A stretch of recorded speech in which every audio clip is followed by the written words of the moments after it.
Thanks. I actually started my career at North Parkes doing IP and ground mag, looking for mag lows, but then revisited on and off. I worked there late 90s as well as recently. We've been trying to wade through 40 plus years of IP data. I've been very lucky to actually work on Cadia with Newcrest as well, and not just going through historical data, but also going through or organising a lot of IP surveys. So, it's pretty interesting. But on the diagrams, you can actually see the deposits. Cadia Hills a large open pit. Ridgeway is a block cave operation. You can see propagating through to the surface. And Cadia East is now a very large block cave operation. At North Parkes, the open pits at E22, E27, and the current underground operations E26 and E48.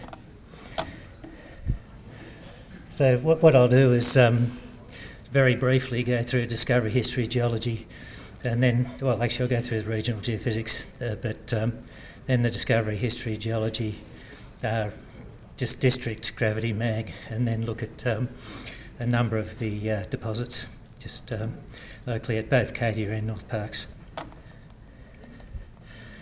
So everyone's very familiar with the left-hand diagram now.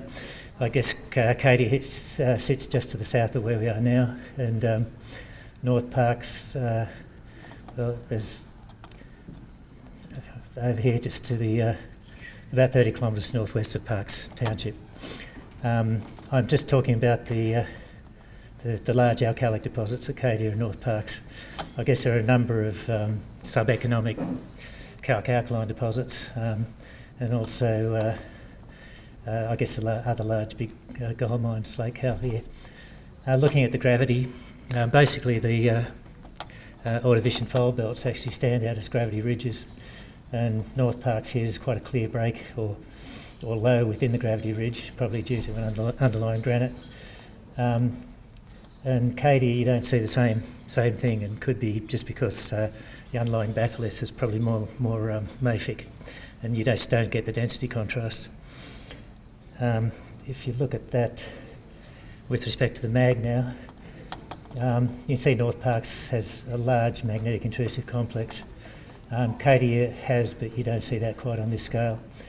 And project generation, I guess, when I was with Geophysical, I was actually looking for breaks and lows in the gravity ridge, as well as a magnetic intrusive complex, and that's actually what led them to Lake Cal.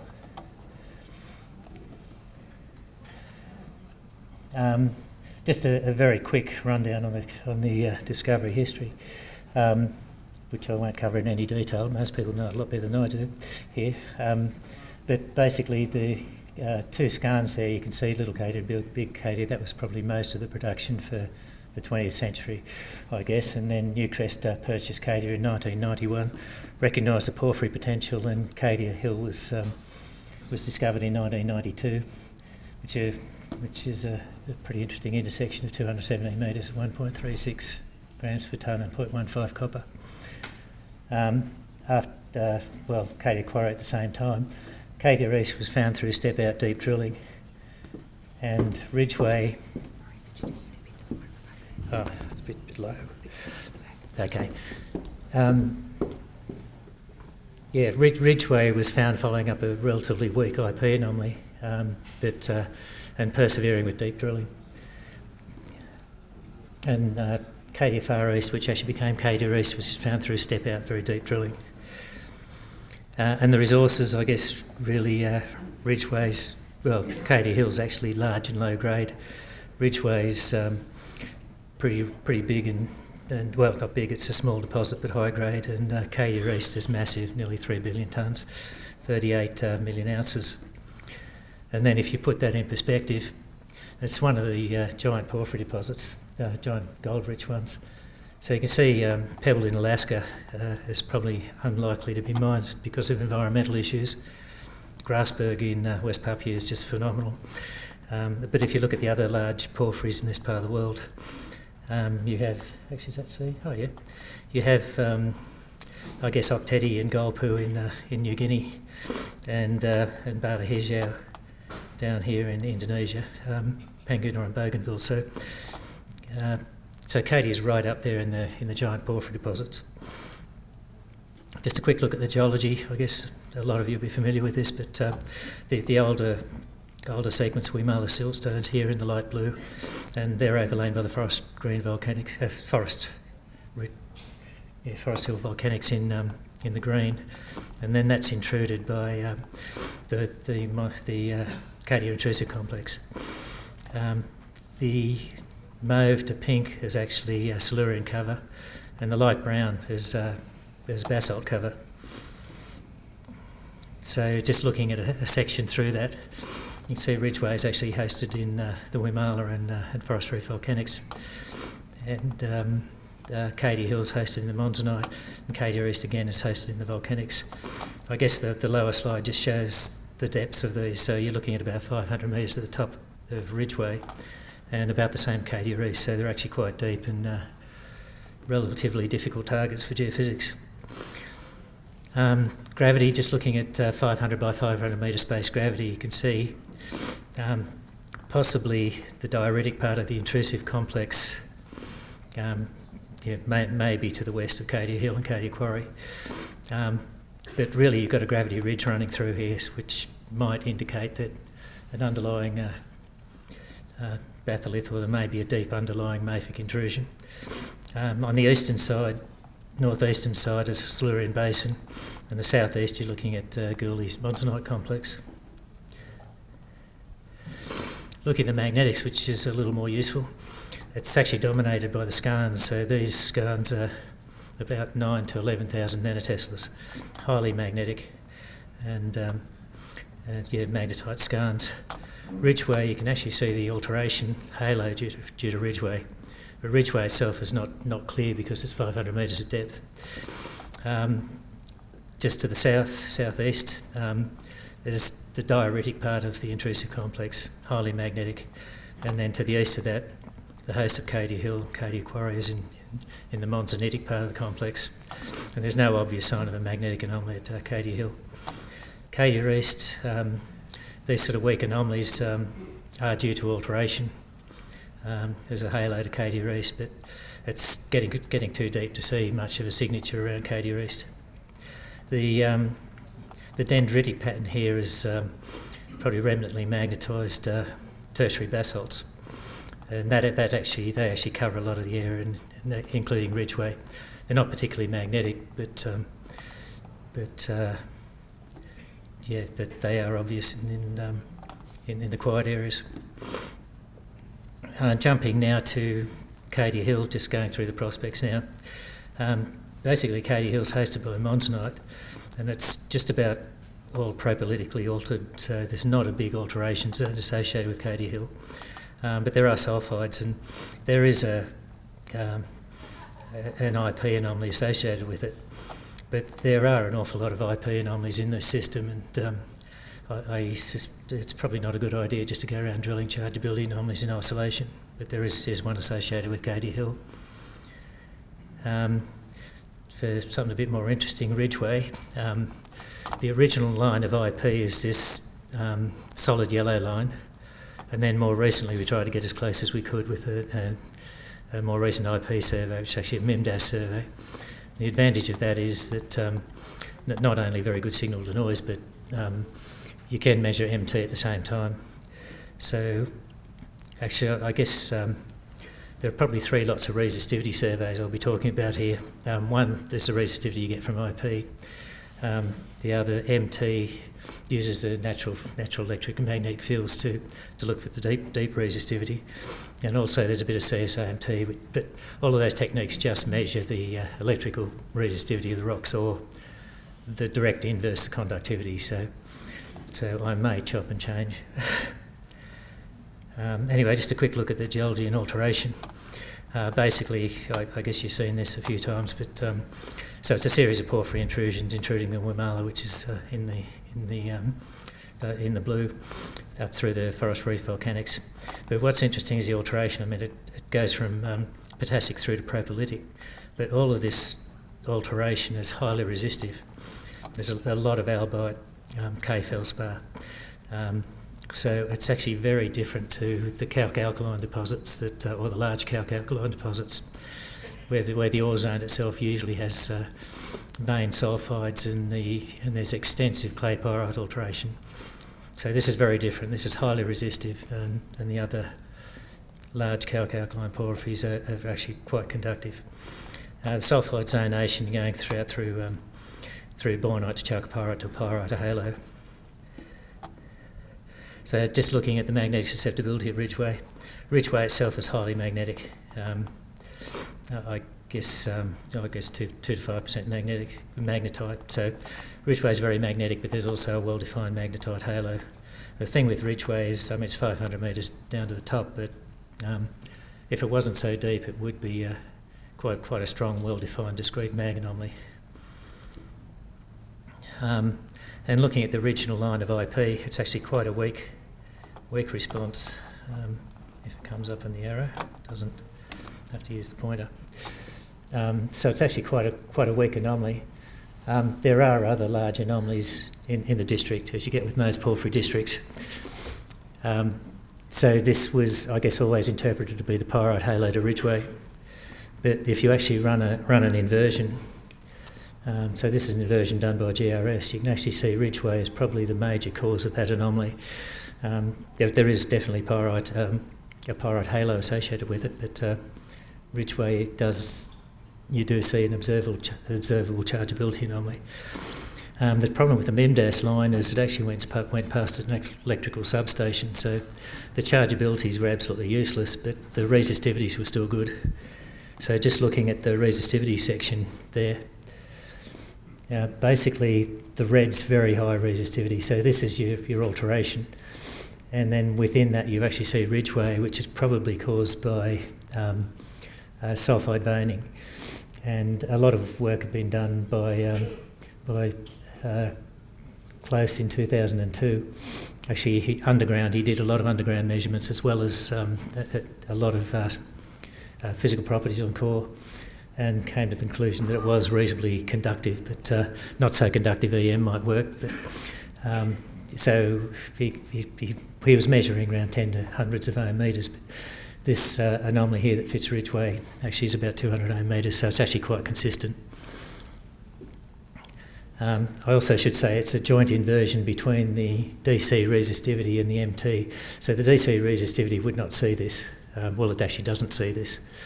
So really it's picking up the high resistivity towards the top, but when you include the MT you can actually see at depth. And just jumping now to Cadia East, there's a line of historical IP on the western side of Cadia East, and this line to the east is showing just a section of magnetic susceptibility. And just starting with the geology and alteration, there's actually... it's not, I didn't have the geology and alteration. Anyway, don't worry about that, it's the same as the others. So basically there's actually a strong response at the top of Cadia East, and you can see the sulphur actually is in the drill holes. So there's actually quite a good match, probably better than you see on here, between the IP and the sulphur. So there is a definite chargeability anomaly at the top.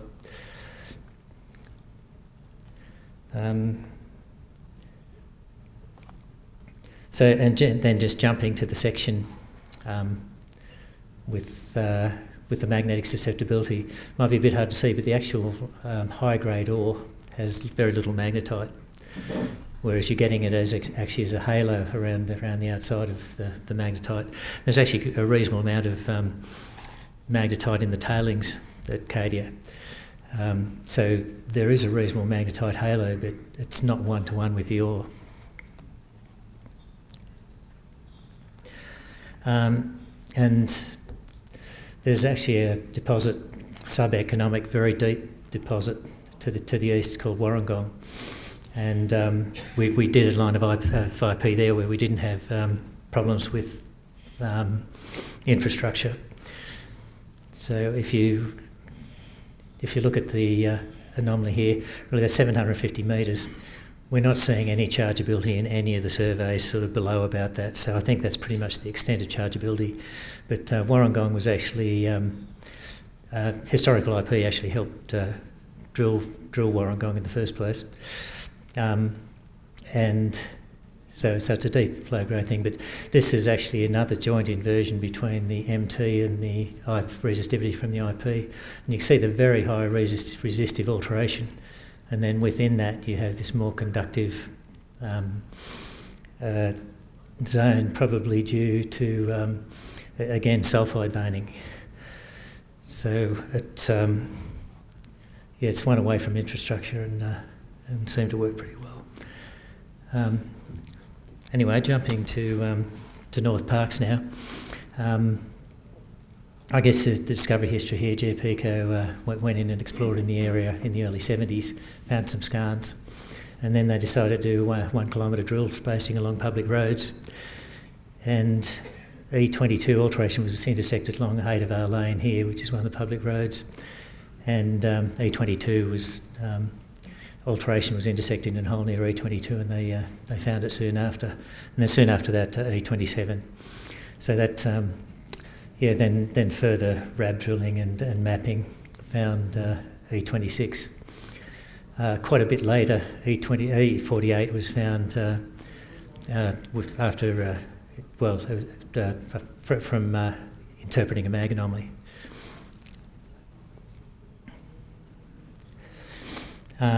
Anyway, looking at the regional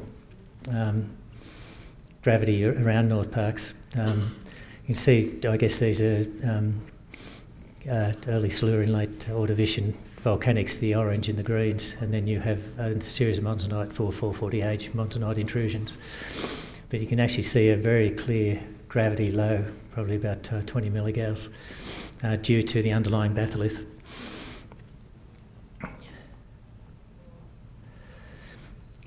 Looking at the magnetics now,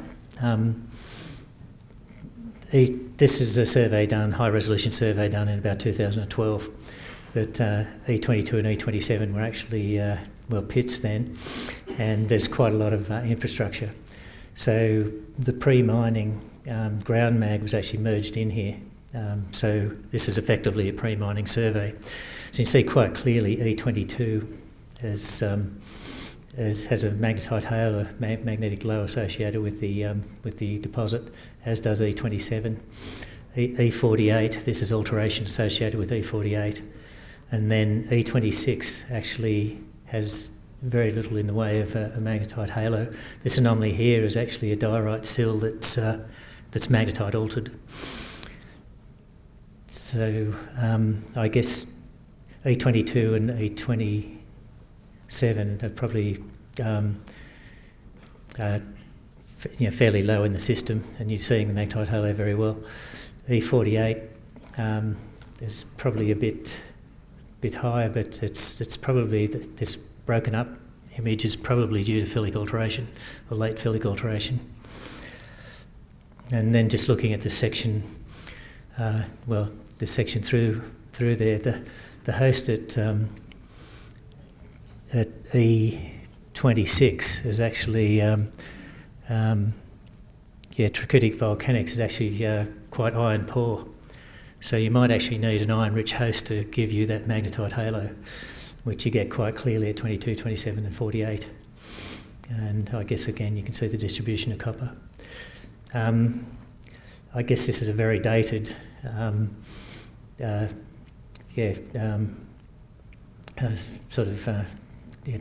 tonnage, or pretty dated numbers, but I guess really 26, 28 are the larger deposits, but copper rich, whereas E22 and E27 are actually pretty much 1-to-1 copper gold. Again, just the deposit characteristics, they're pipe shaped, they're vertically extensive. I guess the interesting thing geophysically, you got bornite grading out to chalcopyrite to pyrite, as well as at the zoned alteration, you got K-feldspar, you have going out to biotite, magnetite to distal cerussite chlorite. And I guess a lot of the deposits are have a late phyllic overprint. So looking at 22, E22, there's a very well-defined bornite zone and a very well-defined pyrite halo. And chalcopyrite's a bit more diffuse. And sulphur's probably dominated by pyrite.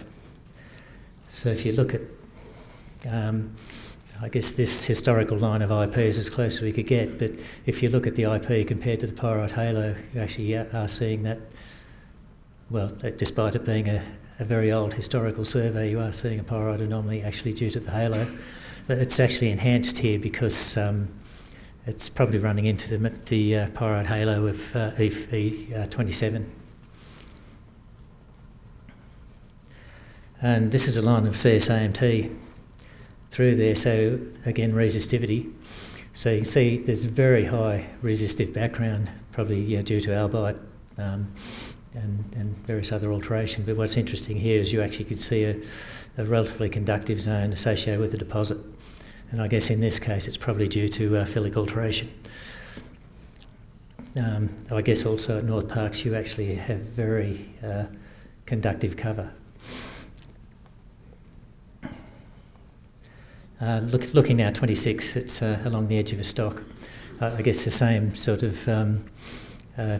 bornite through to chalcopyrite to pyrite, as well as similar alteration, highly resistive alteration. If you then look at the sulphide distribution, again a very well defined bornite zone, pyrite halo, more diffuse chalcopyrite. The sulphur is completely dominated by sulphates. So there's a lot of gypsum anhydrite associated with E26. The sulphur, I guess particularly in this part of E26, is probably enhanced by phyllic alteration, again, or late phyllic alteration with pyrite. And then looking at another historical line of chargeability or through E26, you can see again you're actually seeing that halo in the chargeability.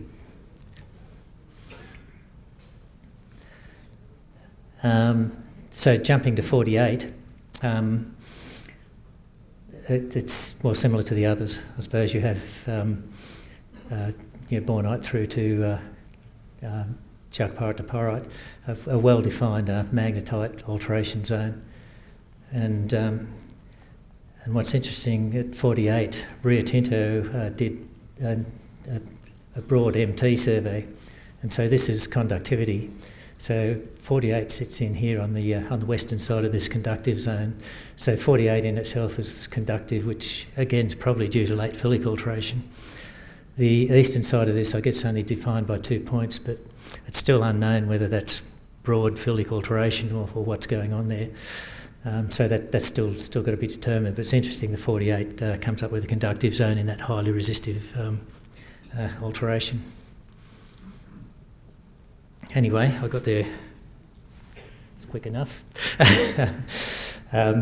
Just in conclusion then, if you're looking at the ore zone, it's very difficult. They're low sulphide, they're resistive and non-magnetic generally.